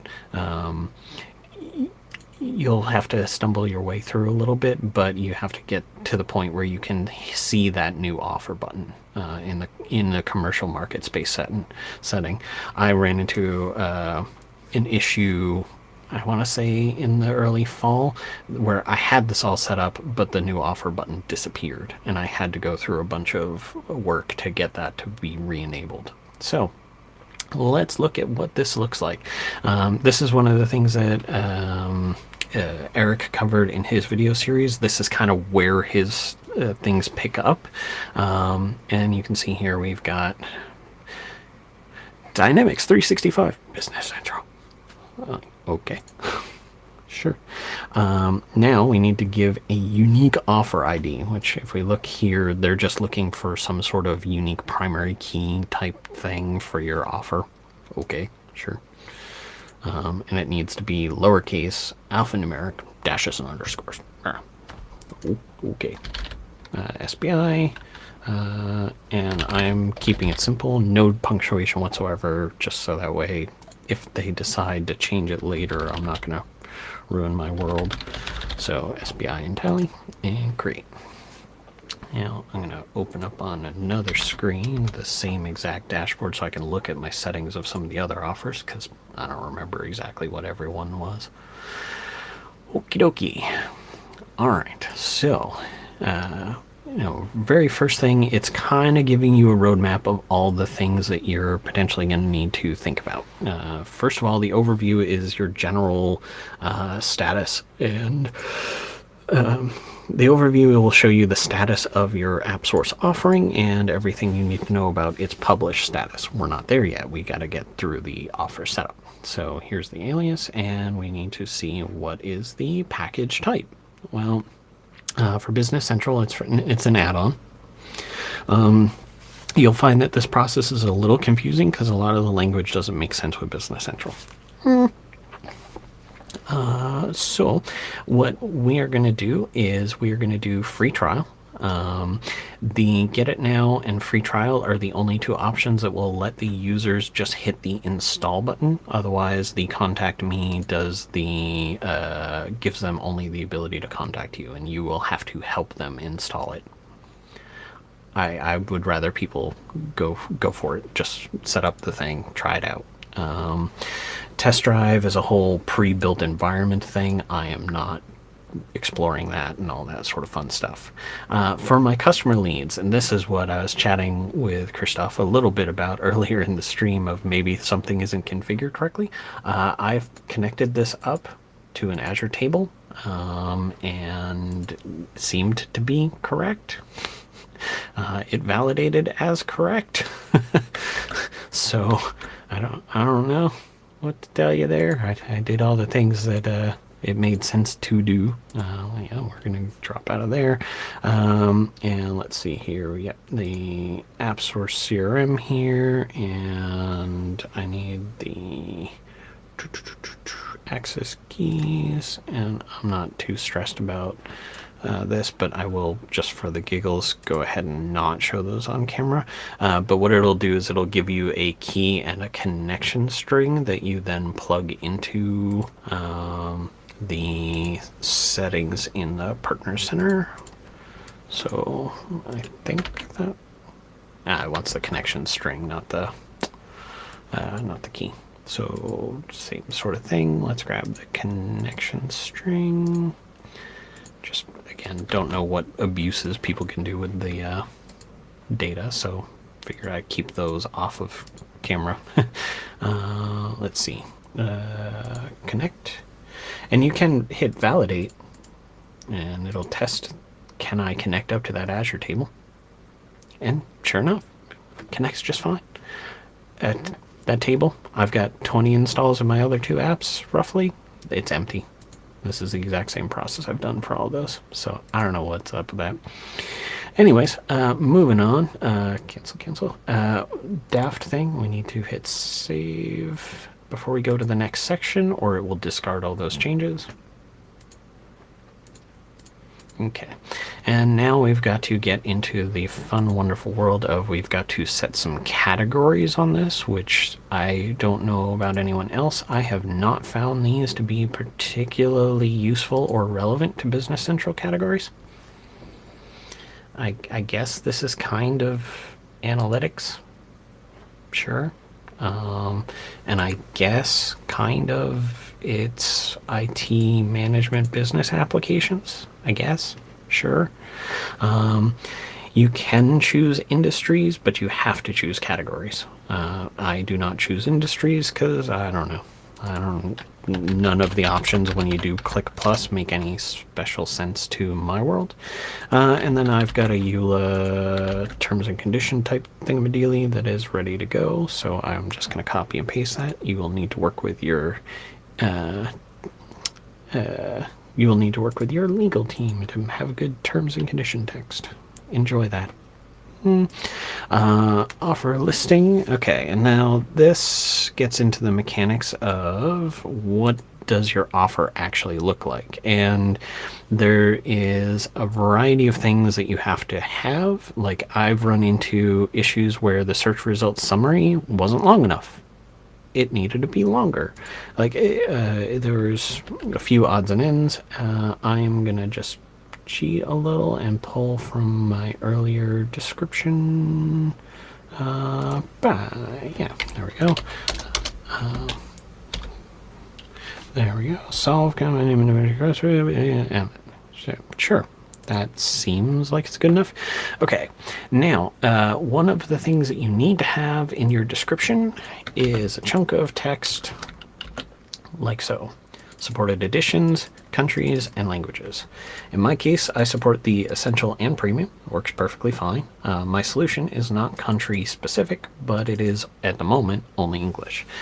There are some clever ways that you can go around and do some AI work on creating translation files. I appreciate people who are willing to trust their solution to AIs doing translation files, but having moved from an English-speaking country to a country where the default language is not English, I would not recommend trusting AI with translation files. Hire professionals or at least local proofreaders.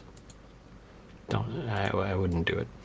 So, okay, but at our beginning of our description, we need to have some sort of info, and you need to say more useful stuff.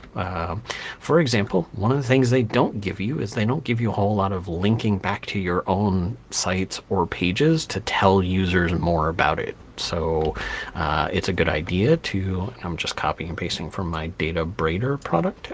So let's go with InTally is available under subscription-based licensing. It's available for $140. The free trial, I bumped this up to 14 days in a production environment for this. And the rest of that text is all the same. And to find out more or to acquire the license key to activate, please visit. And there we go. So that's good stuff to update. And then we'll also need to be clearer about what exactly, what a daft little editor, what exactly we're promising people here. So let's give a couple of summary blurbs from our Word document here. Bam. Configure your item availability. And yes, I'm continuously sassing Steve a little tiny bit in my AppSource submissions because I will often reference you can add just one field. So enjoy that, Steve. Okay, let's see. So that's enough for me. And then we also need to think about search keywords. So I want inventory, stock, and I don't know, available. Sure, some keywords that potentially. I don't know that I've ever seen the keywords really help with the search any more than in the description, so I don't know what the value on that is, but sure, whatever. They recommend you have them. So then you need your help link, and you need your privacy statement. And this is, as I mentioned, then you have to have some of these things kind of set up and ready to go before you upload things. Yeah, I agree. Chat suggesting availability might be a better choice there. Sure. Let's see. So we can now just do, all of this information that I'm sharing is public, so, or I'm not worried about spammers harvesting things, so whatever. If you feel the need to call me, we can chat. Sure. Cool. All right, so now in the supporting documents, this is where they're looking for the idea of some sort of brochures or white papers or technical manuals, all that sort of stuff. But fun gotcha, you absolutely cannot have spaces in the file name. I don't know why. Whatever. So I prepped my PDF file with some basics and named it in a way that would work just fine. So there we go. You have to have one, but no more than 3.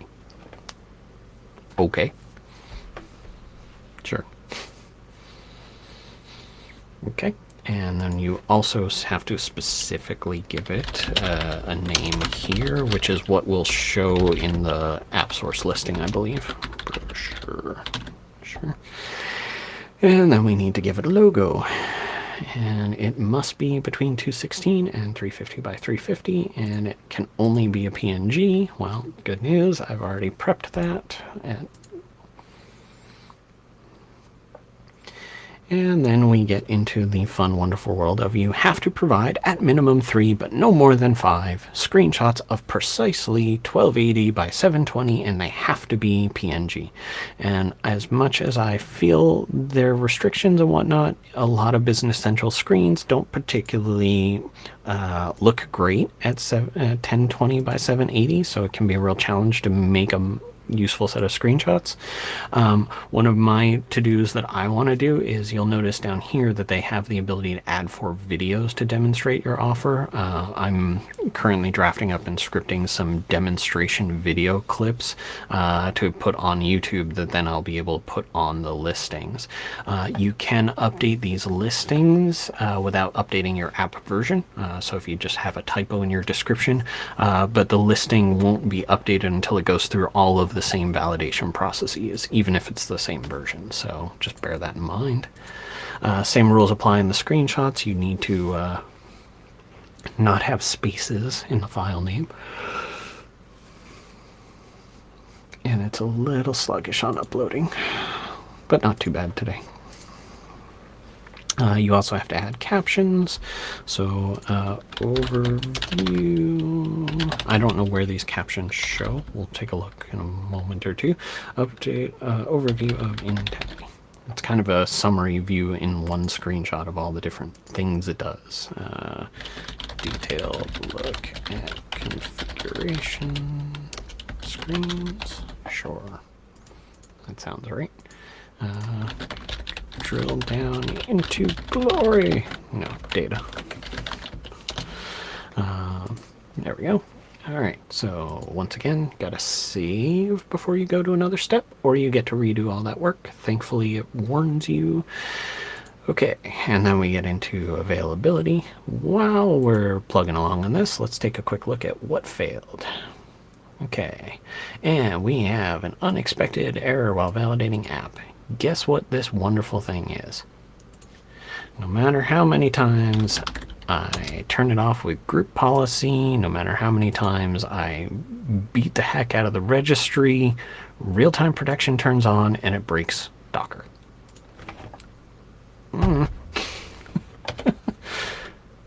Thanks. Yep, let's run the script again, but at least this time it won't take as long because it has pulled the images and artifacts and everything like that. So there we go.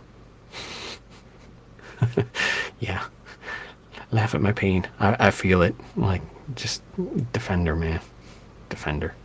Okie doke. Now, the availability, you get to choose what markets do you want to sell it into. If you have regional specific functionality, you need to tie it to only specific marketplaces, then here's where you can choose where. In my case, this is just a generic item card tool. So, cool. The preview audience, whenever you're doing an offer listing, it'll generate a preview link that you can go to. And the way it does that is it's as real as the regular listing, but it adds a little URL parameter that is a key, and that's what this is. So if I just showed you that it's in Tally, then whenever my preview version gets generated, you'd be able to go peek at my preview version. Oh no. You've all seen it, so I'm not worried about that. And then technical configuration.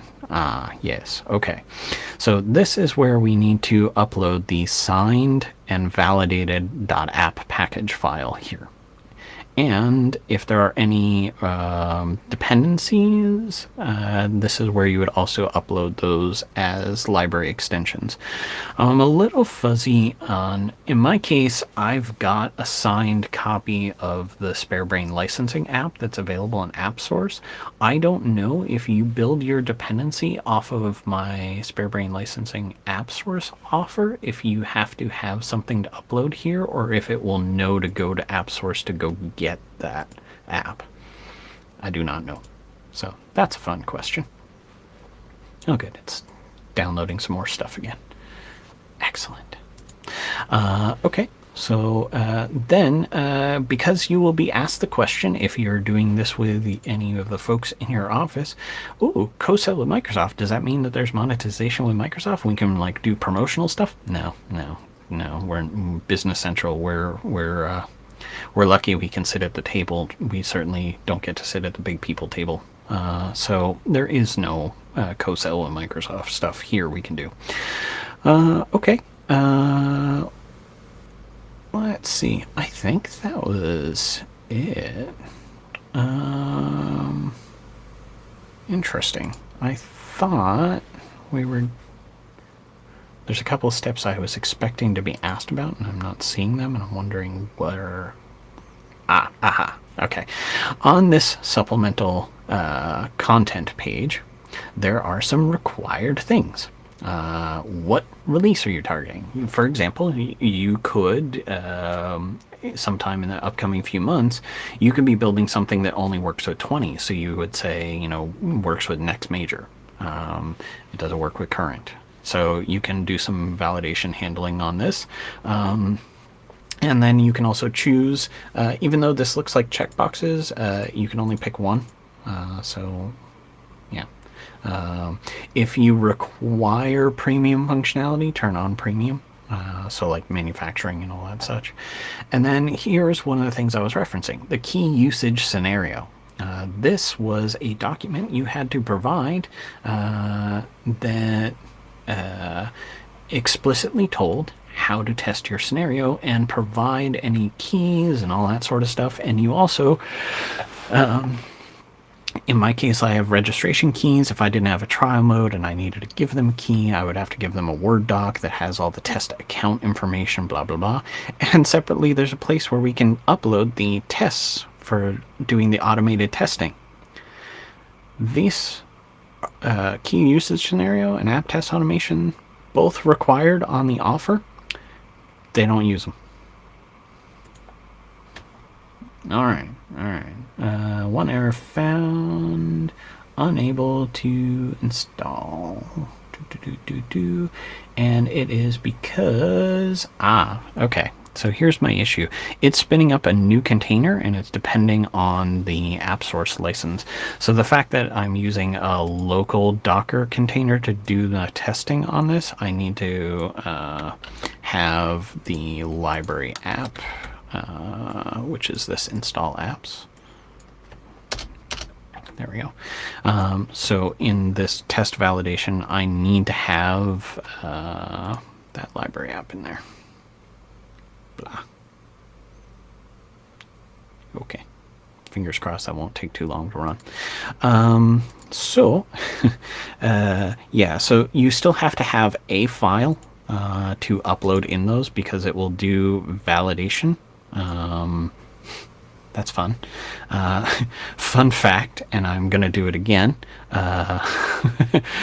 In my .app that I uploaded, because it has to be a .app file, it can't be any other type of file. In my test apps automation, the previous one that I uploaded for my prior apps was this text file, which contains a link that will be very familiar for a number of trolling sort of folks in the crowd.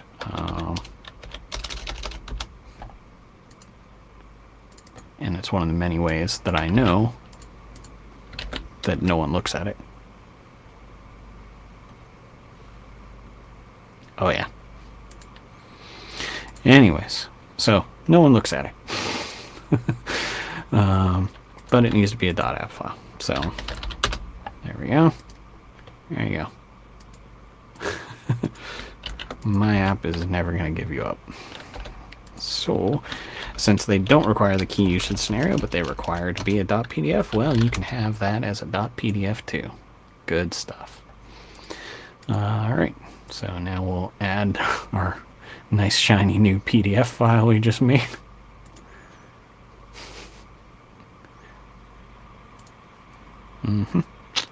Enjoy, team. And the best part about this is that some Microsoft people are probably going to watch us at some point and be like, you did? Yeah, I did. Okay, so it is currently in the background running the AppSource comp, doing all the validation. It's checking my rule sets in there. It's making sure all of the steps that they're going to do in the automated validation are working. And holy smokes, once I fix the library dependency, validation pass first time. That's exciting. Okay, that means that I don't have to go back to any of my settings in my app.json. I don't have to go change any of the variable names or any of the other nonsense and then re-sign, revalidate. We're just good to go. First try. Awesome. All right, so now we can take our signed functional .app file out of our little Docker server here, and I'm going to drop that into my AppSource folder here, just so I've got it nicely synced up to my SharePoint as just a extra level of backup. Why not? We're going to save that draft, and we'll go back to our technical configuration page. Now, we are coming up on then the end of our stream, because that's going to be about it. I was hoping to finish up in 2 hours, and looks like it's going to happen. That's amazing. All right, so the SBI intalling going on to AppSource. And save draft. I always save before I hit review and publish, but let's just do a quick run through real quick again. We've got add-on, it's a free trial. We've got the Azure hookup. I'll talk to Christoph about that. According to Christoph in chat, since the dependency that I have is already published in AppSource, the licensing app, I should not need to upload that during the offer stage, which is awesome. So that'll make life easier for anyone else who wants to use the licensing app. So nice. All right, so we've got our categories, we've got all our legal, we've definitely still got the logo. I've seen that glitch out, so I'm checking through everything. All right, yeah, well, you've got all the search results. We've got our description. We have the mandatory required various things. I don't know why that's bright blue. That's a little unnerving. Sure. We've got all the contacts. We've got our brochure. Looks good. It's available in all markets. So yeah, we are good to go. Review and publish. Okay. Wow. And then theoretically, if they were going to do any sort of testing, here's where you provide some test credentials, and they do some checking and validating here at this stage again, and boom. I don't know if this is going to pass all the validation steps. As you can see here, we get like this neat little overview. I don't know if this is going to pass all validation steps, but there we go. I will presumably get notification on this probably tomorrow morning, given time of day, on whether it succeeded or failed, which will have me in under 1 week from idea to published on AppSource. And in 2 hours, we took it from a PTE custom extension to AppSource ready and validated and published on AppSource. That's pretty crazy, guys. Okay, well, just to zoom in a little on what's going on here. That really was a not very successful zoom. Thanks, guys. Let's see, can we squish that? No, we cannot squish that. Okay, so what it's going to do is it's going to, on their side, do the automated validation steps. It's going to do some finalizing if there was any test drive stuff, it would provision it, but we don't have any of that. We already did the validation on the lead management stuff, so that'll go through real quick. The slow part is in the preview creation. What it will do is when it gets to this stage, it updates the page here and gives you a link right underneath to review. And then it sits at publisher sign off waiting for you to review that listing. It then shows you, here's what your offering on AppSource will look like, exactly as it would look. And that allows you then to hit OK. And then theoretically it goes through manual validation just to make sure there's nothing really bizarre about your AppSource. I don't know what they're actually doing in that manual validation other than looking at it to go, yeah, it looks like a thing. And then once they hit the approve on that, it goes through the final publish steps, and you will then see. I'll drag over my Databrader version. So what it looks like is it gives you the warning here to say that once it creates the preview, it takes potentially a few hours for that preview to sync over onto the AppSource preview link. So like if you find like a typo, a broken link, some sort of issue that you have to create and fix, when it gets to this preview creation stage, you may not see for a few hours the changes in the link here in the AppSource preview. And then once it gets through the publish stages, then boom, it drops you to your AppSource page. And this is roughly how this looks. So for example, here we get our overview. It shows us, our logo, who it's from, that it's a free trial. I don't know why it says it twice. Twice is free. Hey! And here's all the required supported editions. Here's the at a glance stuff, so you can pop those open and see, that stuff. That's cool. No ratings yet.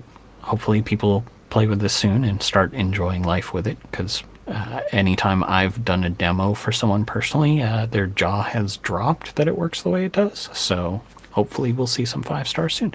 And then in the details section, this is where customers can potentially jump off to go to the support or help pages. And this is where they can download that brochure PDF that we uploaded.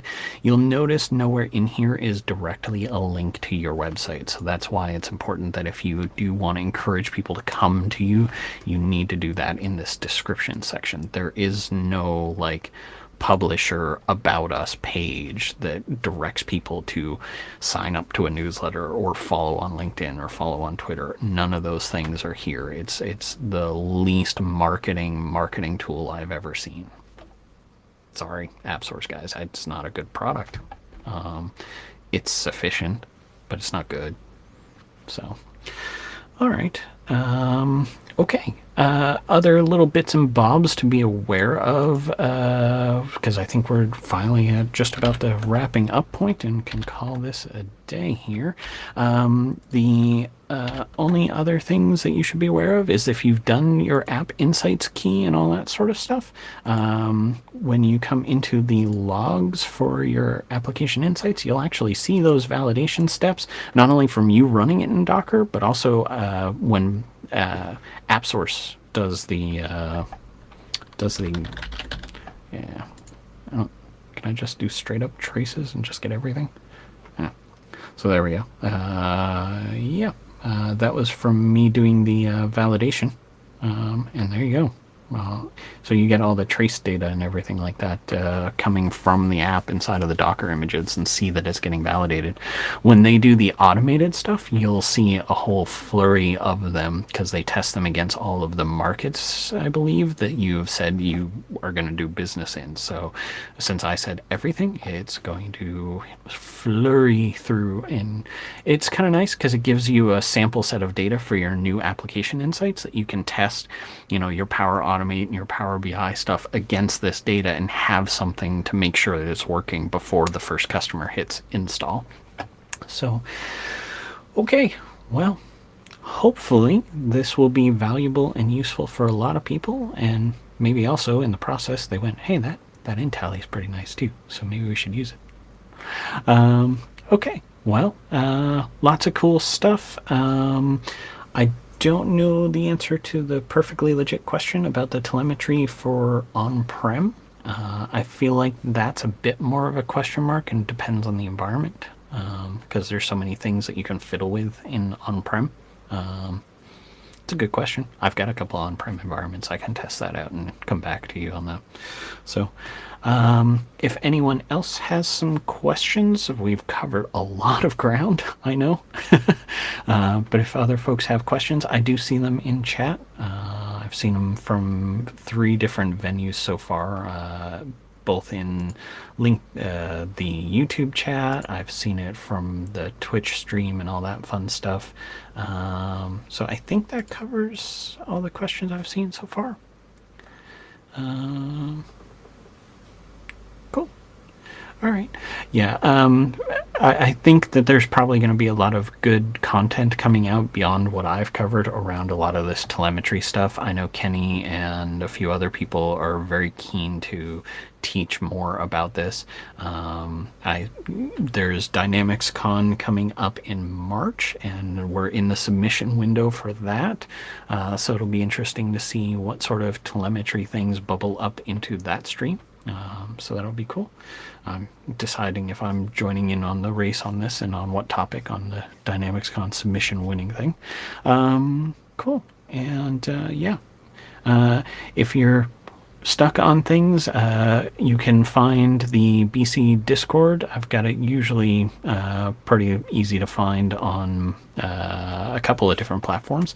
If you are looking for an easy jump off on that, the Design Patterns and Best Practices site, which people should definitely be reading, following a lot of the rules and best practices are what made that validation work first try. You'll find the BC Discord is right linked in there. So you can just jump right in and get started with that. Easy place to find a lot more knowledgeable people than I am. I got a lot of great useful info asking people. Hopefully they won't mind me sharing, but in the AppSource channel here in the BC professional space, I asked some good questions about, before I hit create an offer, is there anything I should be thinking about?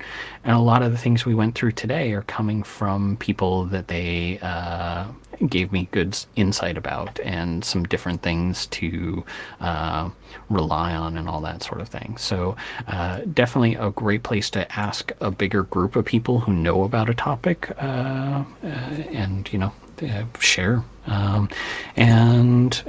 Yeah, so hopefully that covers a lot for everyone. And for those of you who are joining in the Beer and Art tomorrow, hopefully my voice will be back by then. If you aren't following that, my nav blog on Twitter, I believe, is Christoph's handle, and he definitely links to the Beer and Art. Tomorrow's one is going to be our holiday one, so it'll be a festive little occasion. All right, guys. Hopefully there will be lots of value to this, and people will have a good time getting up and running. I hopefully made things a little easier for some of the smaller partners, giving a strategy for low-level licensing, or at least on-ramping to some of the more fully featured tools. So, all right. Well, thank you everyone for sticking around. That was a long stream for me, but we got through everything. So hopefully it helps, and feel free to reach out to me if you guys get stuck on some odds and ends. I might redirect you to the Discord because I might not know. All right. Take care, everybody.